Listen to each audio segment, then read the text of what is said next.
Welcome to the Excellence at Work podcast, where we explore the strategies and best practices that drive business success. I'm Rochelle Cook, COO of Brandon Hall Group and the host of our podcast, along with members of our executive team.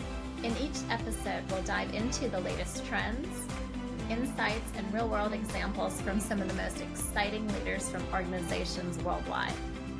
Be part of our journey and learn from the best as we discuss innovative approaches and cutting-edge technologies for talent management, learning and development, leadership, diversity and inclusion, and more.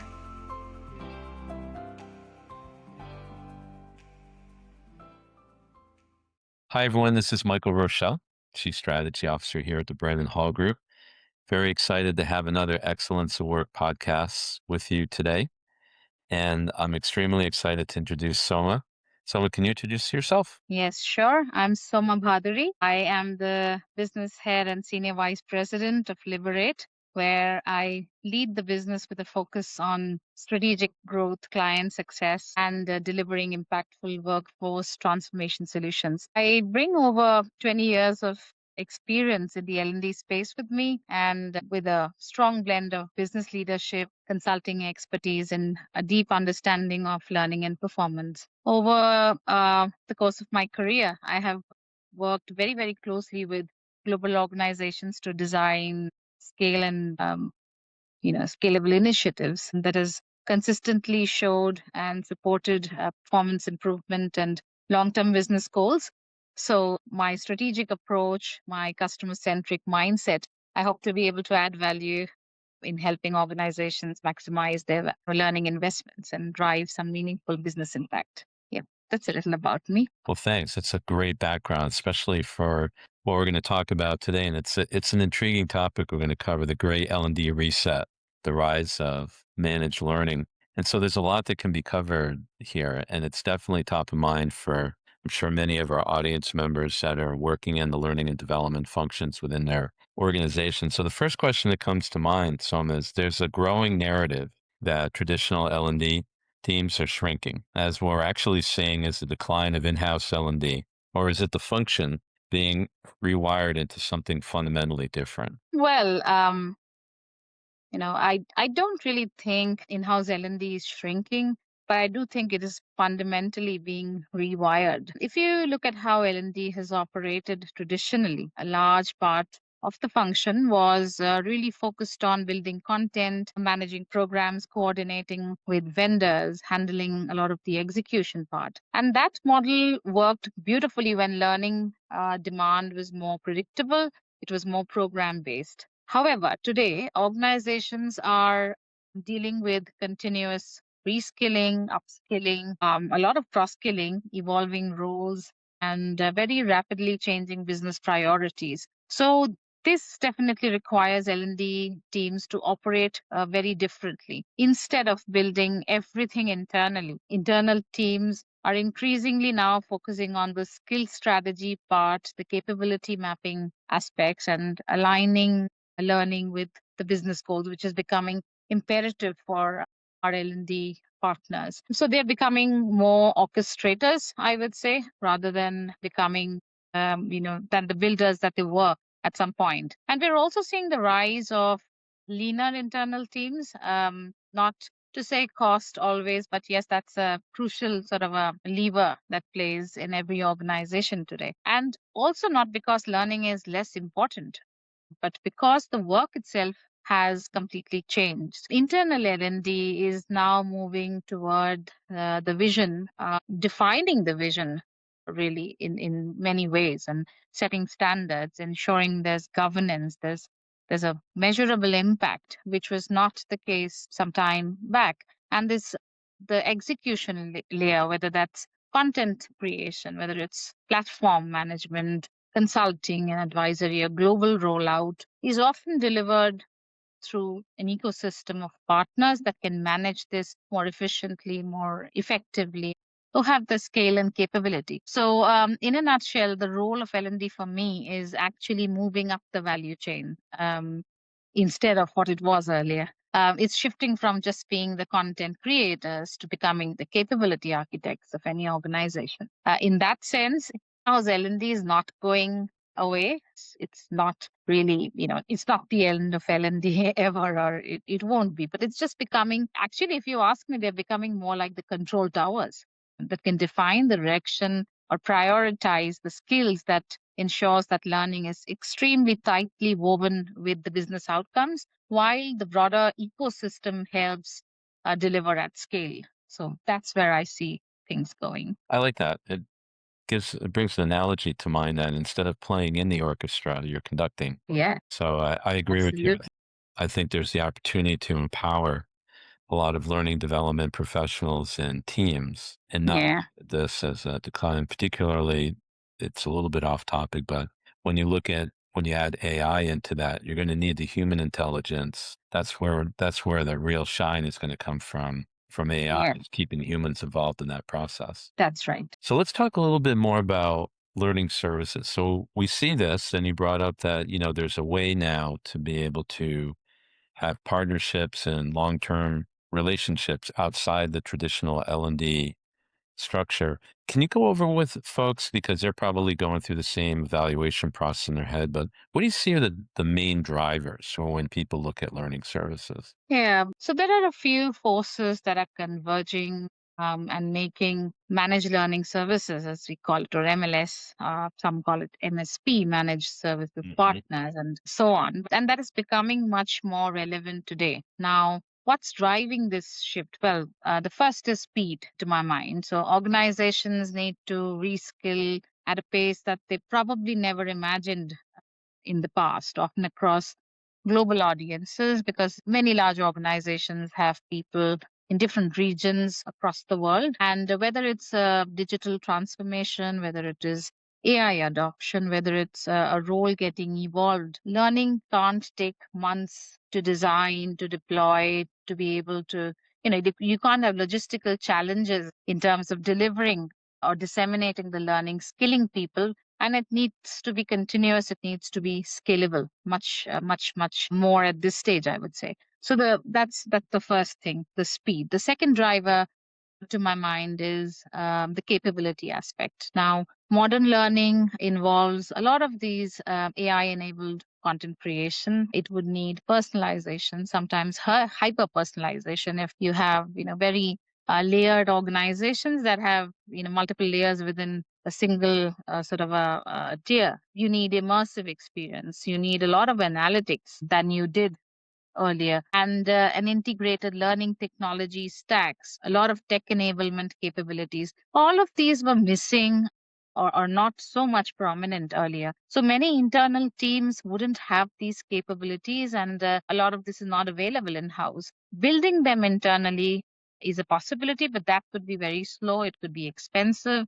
It is a lot uncertain. So, managed learning services or the partners, such as ourselves, we bring these capabilities together in a complete ready package, a much more flexible way. The third factor would be operational complexity. Now, L&D today is managing, a lot of these platforms that the organizations may have. They have a lot of their workforce that's global. There's a lot of localization needs. There's continuous updates to processes, to regulations, to the way things should happen within the organization. And there are a lot of changing goals and hence ongoing measurement. There is no longer just project based work, right? So it's operational, always on, resource intensive. Hence, lean internal teams would often struggle to manage this complexity all by themselves if they tried, and doesn't yield a lot of great results, is what we've seen with a lot of our customers, the customer organizations we've been working with. So, and finally, there's of course the cost and efficiency pressure. So, while organizations want to scale learning, they do not really want to significantly expand their fixed teams, because that's a lot of cost and cost implications. So, managed models allow them to flex that capacity and access all these specialized skills, maintains consistency without building a large internal fixed cost structure. And that's where it has a lot of value. We typically at Liberate like to call them squads. that work with our customers, a squad that is very curated and designed with all the required roles and levels. And we have a broader organization with us that is feeding into this squad. So the shift isn't just about outsourcing, it's really about adopting a different operating model altogether. So MLS or managed learning services allows L&D to remain strategic internally while we're ensuring there's execution, there's innovation, there's scale, everything that you need delivered consistently outside. And from our research, I'd probably throw in one more, Somas. I think the scale of expertise itself, working with an organization of your stature, you're doing this all day. And so your experience and expertise is growing at an exponential rate, much faster than any learning and individual learning and development function. So we see that as well. People are looking towards organizations like yours to say, it's all of that, but we can't know everything all the time on demand in the time that we need to know it. And so, in essence, we need part of our human intelligence to be outsourced as well to work with experts that are staying on top of everything and saying, what is the right way to do it? Or here's new ways to do something. L&D functions are so busy just trying to get done with the tasks in front of them. They really have a real challenge in being upskill and reskill at scale as well themselves. So I think that's another good reason why people are looking to organizations like yours to help. That's true. That's true. And we're seeing that pretty much, every day. So you talked a lot about impact, which is really, I think the most important part is to get that business results in, be able to get that scale, flexibility, adaptability, agility. Everyone always has the best of intentions in going out and saying, could I be working with a learning management services provider? But what do they get wrong when they're looking at outsourcing learning? Where are the missteps? Yeah, so let me put it this way. When somebody's taking on a managed learning services partner, they're supposed to create impact and positive impact, a maximum impact.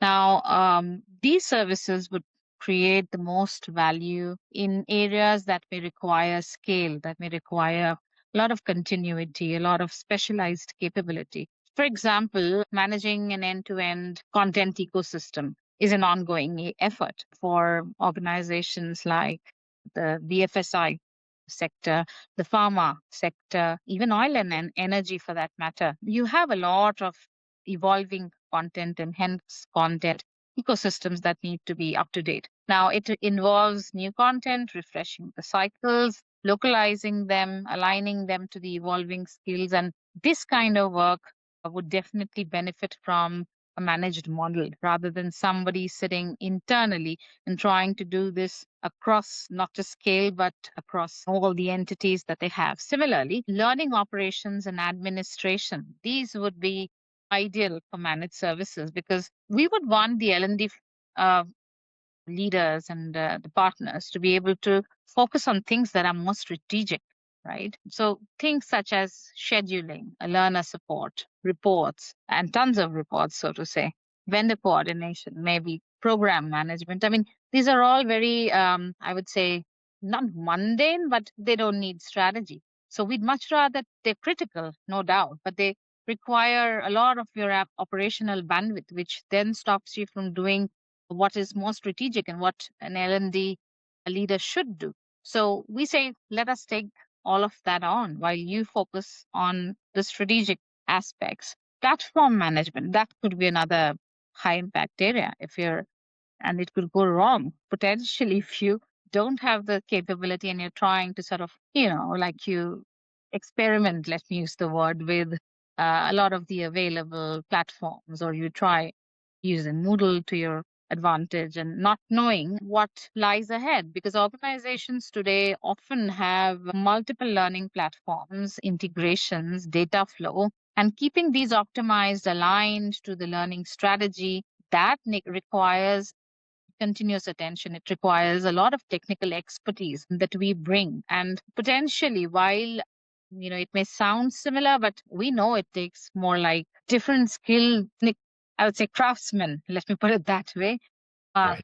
technical standpoint to be able to bring them together. Analytics and optimization are also increasingly becoming important. So it's not just about delivery, we were talking about impact. So How do you do that without analyzing skill gaps and seeing what needs to continuously improve? So, if we haven't, and it could go potentially wrong if we have not brought in dedicated analytics capability that internal teams may not have. I mean, we could go potentially wrong because we may be doing a lot of good work, we think, but if there's no analytics supporting that, we don't know what's happening in a region, funds that need to be distributed, or skills, capability, skill gaps. Where are we right now? All of that needs a lot of focused and dedicated impact, or rather attention, to give you the right impact.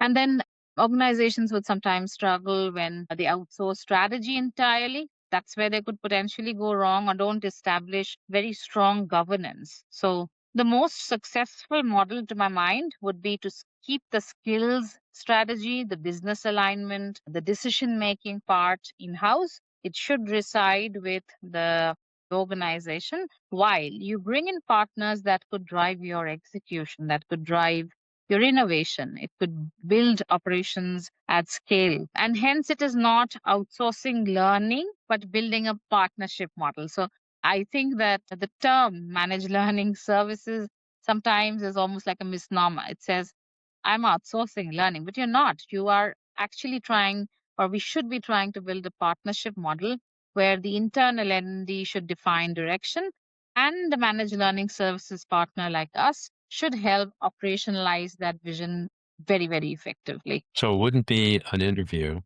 or a podcast or a webinar or a roundtable or an in-person event without bringing up AI. So let's bring up AI and kind of talk about the nexus between learning managed services and AI. Where do you see AI playing in this whole relationship between a learning management services provider and an L&D team? Well, yes, like you said, that's the buzzword, and very rightly so, because AI is really acting as a major accelerant in this shift, if you ask me. It's changing both what's possible in learning, and how learning needs to be managed. For example, AI is enabling, personalizing learning journeys, or hyper personalizing the different role based pathways that need focus these days, adaptive experiences, all of them at scale.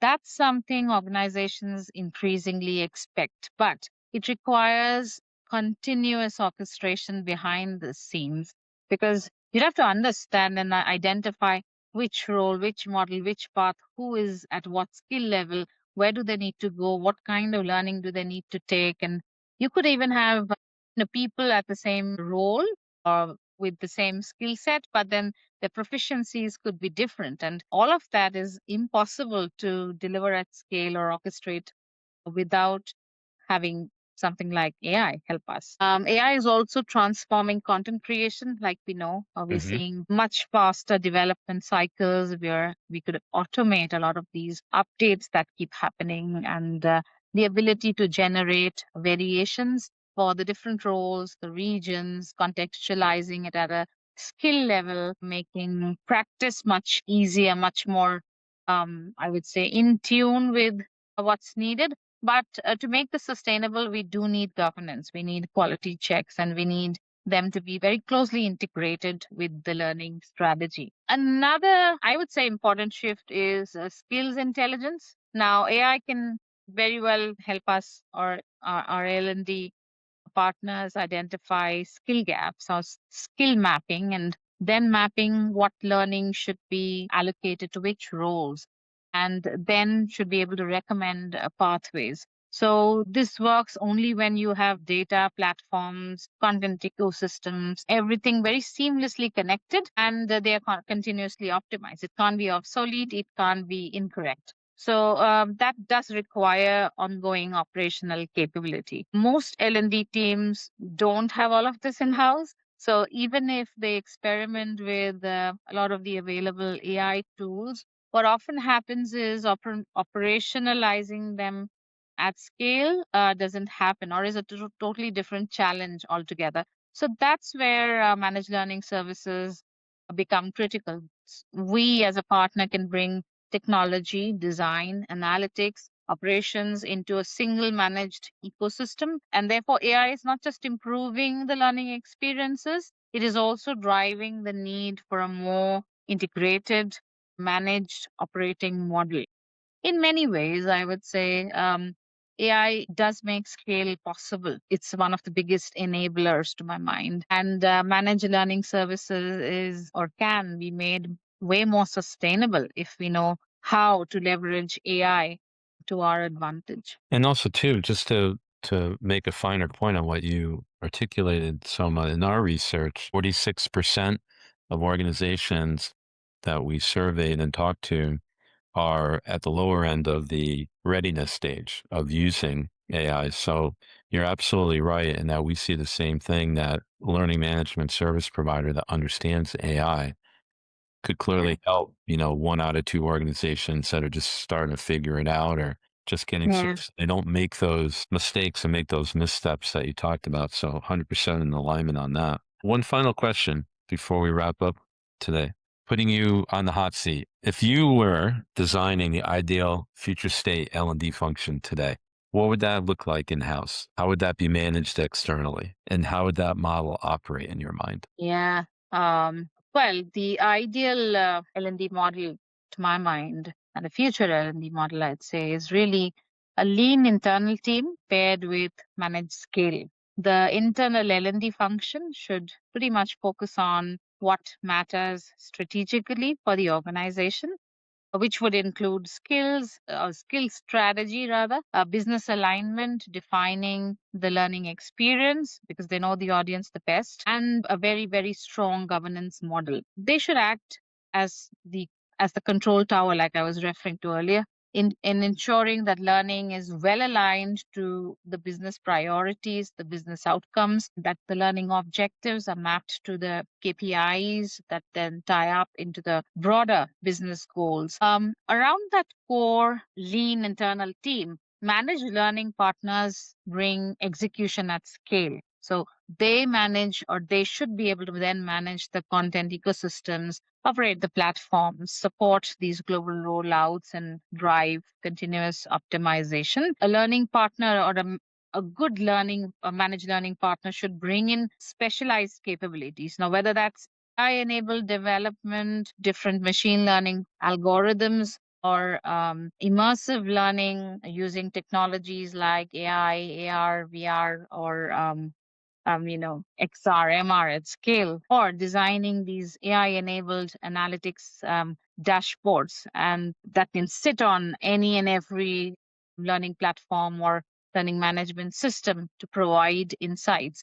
This is going to be the managed learning services around that lean core. So the model, how does this help? This model that we envision would help organizations stay way more agile. The internal teams can remain focused on direction and impact, while the MLS partner, focuses on execution at scale, flexible, on demand, need based, right sourced, like we say, services. It also would help the entire model. The model allows us to enable really continuous innovation because partners will always bring in these new capabilities and approaches in the ecosystem in the larger scheme of things. Ultimately, this shifts L&D from just a delivery function to a more, the strategic engine, I would say, that drives the organization. And it becomes always on data driven, scalable. So the concept that I would like to bring forth is managed learning services don't replace L&D. They never would. They help L&D operate at a level that matches the pace, the complexity of today's business and environment. So yeah, I mean that's the ideal model that we would look for. And it's a practical one. It's one that people, I think, in the audience can follow and understand, because I think one of the greatest challenges is governance. Below that is you don't want to have your organization internally feel like they can't get things done or their value has been decreased. We're farming things out, so to speak, or outsourcing things out. What Yeah. you described is really a true partnership where the strengths of the L&D team and the strengths of a learning managed services provider are struck, where like 1 + 1 = 3. And it's really that to get that agility that you talked about, to get that scalability that you talked about, as well as Right. little things like AI, maybe accelerate the use of it without getting caught up in the details of how do you do it in long learning curves. But I think it's a great moment in time for L&D teams. And I'm going to steal your line that we look for that one liner to finish every podcast is this is the new control tower approach for the L&D function, where they're focusing on orchestrating everything and making sure everything goes well, and leveraging the prowess of an organization like yours to help them with the day-to-day, which is, I think, a great analogy. But thank you so much for joining. Pleasure having you. We'll have to see what the rest of 2026 brings. There's always more changes to come. It would be great to have you on in another podcast and talk about what we've seen maybe towards the end of the year. Yes, absolutely. And it was a pleasure talking to you today, Michael, and being able to, share some knowledge and thought. And we look forward to anybody that wants to reach out, and we're happy to help. Yeah, maybe you can just let people know how to contact you directly. That would be great. Yes, I'm there on LinkedIn. That's where you come to us, and we have our website coming up, Liberate. Yes, you just Terrific. drop a message for us. Okay. Well, thanks again. This is Michael Rochelle, Chief Strategy Officer at the Brandon Hall Group, wrapping up another Excellence at Work podcast. Look forward to seeing you again. Thank you.